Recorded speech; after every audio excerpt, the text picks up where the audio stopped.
તો તમામ જગ્યાઓ પરથી સંદેશ ન્યૂઝ આપને ગ્રાઉન્ડ ઝીરો રિપોર્ટ બતાવી રહ્યું છે ક્યાં કેવી પરિસ્થિતિ છે, વરસાદના કારણે કેટલા રસ્તા બંધ થયા છે, ક્યાં જવાય એમ છે, ક્યાં નથી જવાય એમ, એ બધા જ સમાચાર આપને બતાવી રહ્યા છે। ત્યારે અમરેલીની વાત કરીએ, જ્યાં ભારે વરસાદથી જનજીવન પ્રભાવિત થયું છે।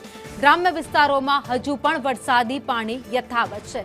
ધારાસભ્યએ અસરગ્રસ્ત ગામોની મુલાકાત લીધી છે। નાના બંડારિયા ગામે નદીમાં પૂરથી લોકોને હાલાકી ભોગવવાનો વારો આવ્યો છે। તો અમરેલી જિલ્લામાં છેલ્લા 36 કલાકથી વરસી રહેલા મુશળધાર વરસાદને કારણે અનેક વિસ્તારો પ્રભાવિત થયા છે। અમરેલીના ગ્રામ્ય વિસ્તારમાં હજુ પણ પૂરના પાણી ઓસર્યા નથી। ધારાસભ્ય કૌશિક વેકરિયાએ ઘટના સ્થળની મુલાકાત લીધી હતી, અસરગ્રસ્તોની મુલાકાત લીધી હતી અને અમરેલીના નાના ભંડારિયા ગામની સ્થાનિક નદીમાં પૂર આવતા વાહન ચાલકો મુશ્કેલીમાં મુકાયા છે।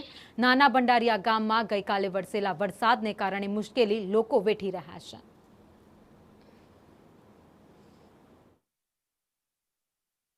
અનરાધર 3 ને બપોર પછી 3 ને 20 વરસાદ એવો પડ્યો, સાંજના 7:30 વાગ્યા સુધી વરસાદ એવો પડ્યો, કોઈ 82 નું વાવાઝોડું ખેડૂતોને એમાં બધા પ્રજાજનોને યાદ આવી ગયું।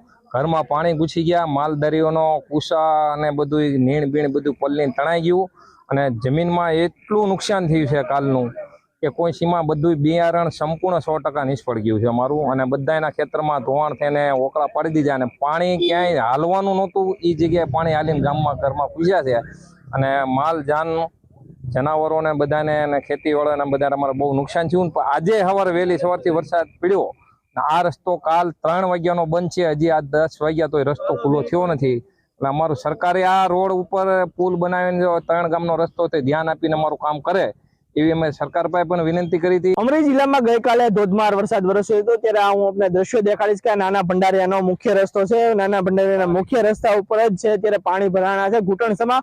અત્યારે અહીં વાહન વ્યવહાર પણ અત્યારે બંધ થઈ ગયો છે, લોકોને અહીં ચાલવામાં પણ મુશ્કેલી પડી રહી છે। આ રસ્તો છે 3 ગામને જોડતો રસ્તો છે। ગામના લોકોની એક જ માંગ ઉઠી છે કે આ રસ્તાને ઉપર જે બ્રિજ બનાવવામાં આવે જેથી જે ગામના લોકોને અવર જવરમાં જે ચોમાસા દરમિયાન મુશ્કેલી ન પડે।